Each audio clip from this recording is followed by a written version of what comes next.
Thank you, Mr Deputy Speaker. When a friend of mine in Switzerland this morning called to say that the debate in the UK had become extremely polarised on COVID, it made me think about the need for rationality and proportionality in reporting. I was therefore appalled when I switched on the BBC and saw this that said COVID 2020 saw more excess deaths since World War II. In fact, if you read down the report, when the age and size of the population is taken into account, 2020 saw the worst death rates since the mid-2000s. We do not need sensationalist reporting like this, particularly from national broadcasters, because there are real questions to be asked about mortality. There is no clear way to measure the COVID mortality. We measure excess death rates, we measure those who have died within 28 days of a positive test, we measure those who've got COVID on their death certificate. But it doesn't tell us what we really need to know.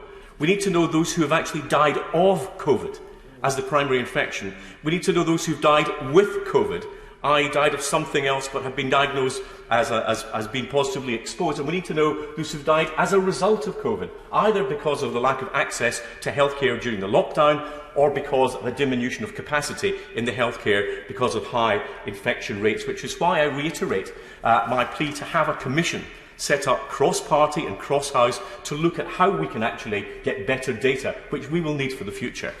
Can I turn, Mr Deputy Speaker, to the success of the government's vaccination programme?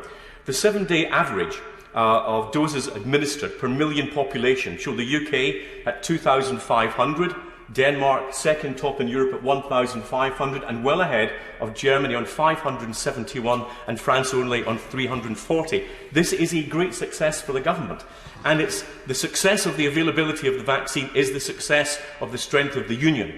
The UK government took action to invest £120 million between 2016 and 2021 on new vaccines. The United Kingdom government, on behalf of the whole country, secured access to 367 million doses from 7 vaccine developers with 4 different vaccine types.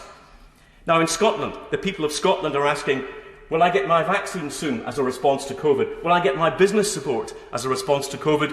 What about the Scottish Government?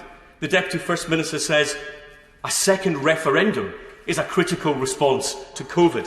What a damning indictment of nationalist fanaticism over independence taking greater importance than the needs of the Scottish people. We can deal with public health emergencies much better as a united kingdom.